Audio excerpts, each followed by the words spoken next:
Welcome to MS media. ఈరోజు mori ZPH high స్కూల్లో ఉన్నాము. ఇక్కడ హెచ్ఎం గారు శ్రీధర్ కృష్ణ గారితో కొన్ని విషయాలు మాట్లాడదాం. నమస్తే సార్, చెప్పండి సార్, మీ స్కూల్ ఇన్ఫ్రాస్ట్రక్చర్ గురించి, ఇంట్రడక్షన్ గురించి చెప్పగలుగుతారా? శ్రీధర్ కృష్ణ గారు, మీ జెడ్పీహెచ్ఎస్ హై స్కూల్. నమస్తే సార్. నమస్తే అండి, నా పేరు ఎస్ శ్రీధర్ కృష్ణ. మోర్ హై స్కూల్ ప్రధానోపాధ్యాయులు, సెక్రటరీ మండలం, డాక్టర్ బిఆర్ అంబేద్కర్ కోనసీమ జిల్లా. మరి మా పాఠశాల 2026-27 సంవత్సరానికి గాను 256 మంది పిల్లలతోటి ఉందండి. మరి లాస్ట్ ఇయర్ కన్నా పోలిస్తే కొద్దిగా అడ్మిషన్స్ తగ్గినప్పటికీ కూడా ప్రైవేట్ అడ్మిషన్స్ బాగా పెరిగాయండి. సో అది మేము వేసవి సెలవుల్లో అంతా కూడా మా స్టాఫ్, మా గ్రామస్తులు, కమిటీ వారితో సహకారంతో ఎక్కువగా మేము డ్రైవ్ చేయడం వల్ల ఈ విజయం సాధించగలిగాము. అలాగే లాస్ట్ ఇయర్ 10th క్లాస్ పరీక్షల్లో మా స్కూల్ నుంచి 71 మంది అటెండ్ అయ్యారు. 71 మందిలోనూ 71 మంది పాస్ అయ్యారు, 70%. అంతేకాకుండా అందులో 70 ఫస్ట్ క్లాస్లు ఉన్నాయి. ఒకే ఒక్క సెకండ్ క్లాస్తో విద్యార్థులు ఉత్తీర్ణం జరిగింది. 550 మార్కులు దాటి ఒక 7 వచ్చారు. 500 దాటి సుమారు 34 మంది వచ్చారు. ఇది నిజంగా చాలా గర్వించిన విషయంగా మేమందరం భావిస్తున్నాం. అంతేకాకుండా 588 మార్కులతోటి మీనజా తేజస్వి అనే అమ్మాయి మండల్ ఫస్ట్ రావడం జరిగింది. మొన్న రీసెంట్గానే కలెక్టర్ గారి చేతుల మీద కానీ, డిఓ గారి చేతుల మీద కానీ కూడా ఆ పిల్ల సన్మానం తీసుకోవడం అనేది జరిగింది. 3 years బ్యాక్ కూడా మాకు సేమ్ అదే మార్కులు 588 మార్కులతో రావడం, అది డిస్ట్రిక్ట్ ఫస్ట్గా రావడం జరిగింది. సో అలాగే లాస్ట్ ఇయర్ మేము రాష్ట్ర స్థాయిలో ఫెన్సింగ్ పోటీలు, అండర్ 17 ఫెన్సింగ్ పోటీలు నిర్వహించుకోవడం జరిగింది. రాష్ట్ర స్థాయి మన మండలంలో కానీ ఇటుపక్క కానీ రాష్ట్ర స్థాయిలో ఫెన్సింగ్ పోటీలు జరగడం అనేది ప్రథమం. చాలా విజయవంతంగా చేయడం జరిగింది.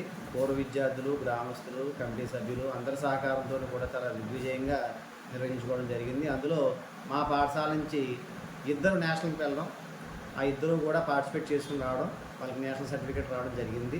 అలాగే రాష్ట్ర స్థాయిలో ఎంపికైన వాళ్ళు సుమారు 20 మంది విద్యార్థులు ఎంపిక కావడం జరిగింది. వాళ్ళందరికీ కూడా రాష్ట్ర స్థాయిలో ఎంపికైనటువంటి సర్టిఫికేట్ కూడా జరిగింది.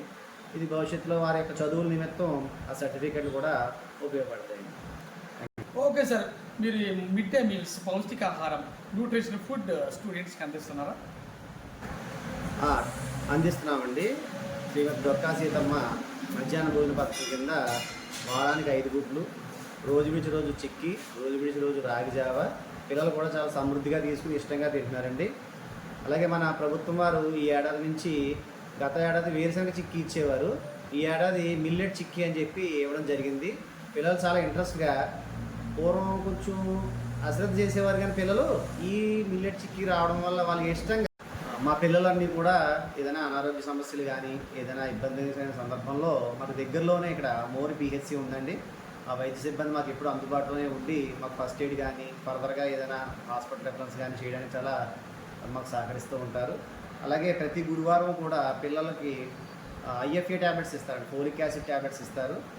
రక్తహీనత ఉన్న వాళ్ళకి కూడా ప్రత్యేకంగా బ్లూ కలర్ ట్యాబ్లెట్ ఇవ్వడం జరుగుతుంది. మా పాఠశాల అయితే ప్రస్తుతం ఎక్కువ మంది ఆ హిమోగ్లోబిన్ ఎక్కువగా ఉన్న పిల్లలే ఉండడం జరిగింది కాబట్టి ఆ విషయం కూడా తెలియజేస్తున్నాం. విద్యతో పాటు మీ స్కూల్లో క్రీడలు కూడా ఆడిస్తున్నారు? ఆడిస్తున్నాం సార్, తప్పనిసరిగాను. ప్రతి శుక్రవారం మాస్ డ్రిల్ ఉంటుంది.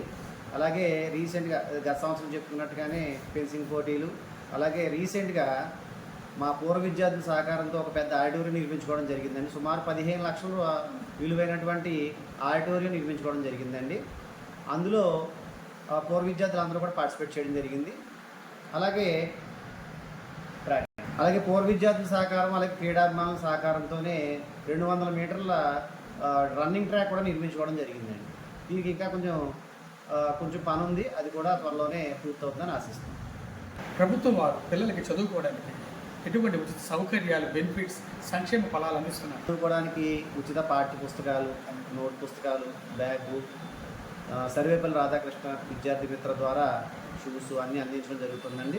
దాంతోపాటుగా ప్రతి తరగతి గదిలోనూ కూడా IFP ప్యానల్ తోటి ఈ విద్యను అందించడం జరుగుతుంది.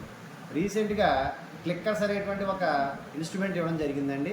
ఆ క్లిక్కర్స్ ద్వారా అందులో మనం క్విజ్ కండక్ట్ చేసుకుని వాళ్ళు ఆన్సర్స్ చెప్పేలాగా ABCDని వాళ్ళు క్లిక్కర్ను ఆన్ చేయడం ద్వారా వాళ్ళు కరెక్ట్ చెప్పేలా, అంటే మనకు ఆన్లైన్లో టీవీలో ఎలాగైతే క్విజ్ ప్రోగ్రామ్ నిర్వహిస్తామో అదేవిధంగా క్లిక్కర్స్ ద్వారా కూడా ఆన్లైన్లో మనం క్విజ్ నిర్వహించడం జరుగుతుందండి.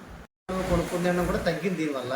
సో వాళ్ళకి ఆరోగ్యంతో పాటుగా ఇష్టంగా వాళ్ళు తినడం అనేది చాలా సంతృప్తికరంగా ఉండేటువంటి విషయం అండి. విద్యార్థులు ఏదైనా అస్వస్థ విద్యార్థుల తల్లిదండ్రులకు చివరిగా మీరు ఏమని మీ స్కూల్ గురించి రిక్వెస్ట్ చేస్తున్నారు? విద్యార్థుల తల్లిదండ్రులు అందరికీ కూడా నమస్కరించి తెలియజేయండి ఏమనగా, మీ విద్యార్థుల యొక్క ప్రగతిని ఎప్పటికప్పుడు లీప్ యాప్ ద్వారా మీరు తెలుసుకోవచ్చు. అటెండెన్స్ కానీ, మార్కులు కానీ, వాడు ఏం చేస్తున్నారనే కానీ అన్ని విషయాలు కూడా లీప్ యాప్ ద్వారా తెలుసుకోవచ్చు. అలాగే ప్రభుత్వ పాఠశాల ఇన్ని సౌకర్యాలు కలుగజేస్తూ క్వాలిఫైడ్ టీచర్స్ ఉంటూ ఆటలు పాటలు నేర్పిస్తూ ఇన్ని సౌకర్యాలు విద్యార్థులకి అందించడం ద్వారా మీ విద్యార్థుల సర్వతోముఖాభివృద్ధికి మేము తోడ్పడుతున్నాం. కాబట్టి ప్రభుత్వ పాఠశాలను బలోపేతం చేయవలసిన బాధ్యత మాత్రం తల్లిదండ్రులుగా మీ మీద మాత్రమే ఉంది. కాబట్టి ప్రభుత్వ పాఠశాలని బలోపేతం చేద్దాం, అది మీ అందరి సహకారంతో చేయాలని కోరుకుంటూ థ్యాంక్ యూ. ఇప్పటి వరకు శ్రీధర కృష్ణ గారు మోరి మరి హెచ్ఎం గారు చాలా చక్కగా చాలా విషయాలు చెప్పారు. గవర్నమెంట్ ఇన్ని ఫెసిలిటీస్ ఉండగా, వెల్ క్వాలిఫైడ్ టీచర్స్ ఉండగా, మరి ఇన్ని మిడ్ డే మీల్స్ పెడుతుండగా, డబ్బులు ఇస్తుండగా మీరు ఎందుకని ప్రైవేట్ స్కూల్కి వెళ్తున్నారు అని వాపోతున్నారు. విద్యార్థుల తల్లిదండ్రులారా ఒకసారి ఆలోచించమని ఆయన రిక్వెస్ట్ చేస్తున్నారు. ఇటువంటి హెచ్ఎం గారు ఈ స్కూల్లో ఉండడం చాలా అదృష్టం. ఎందుకంటే ఒకటి జిల్లా స్థాయి, మండల స్థాయి అన్ని పోటీ అన్ని ఫస్ట్ ర్యాంకులు ఆయన ఖాతాలో పడి అటువంటి విజనరీ లెజెండరీ హెచ్ఎం గారు congratulations sir, heartly welcome. MS media, ప్రతి చోట ప్రజల మాట.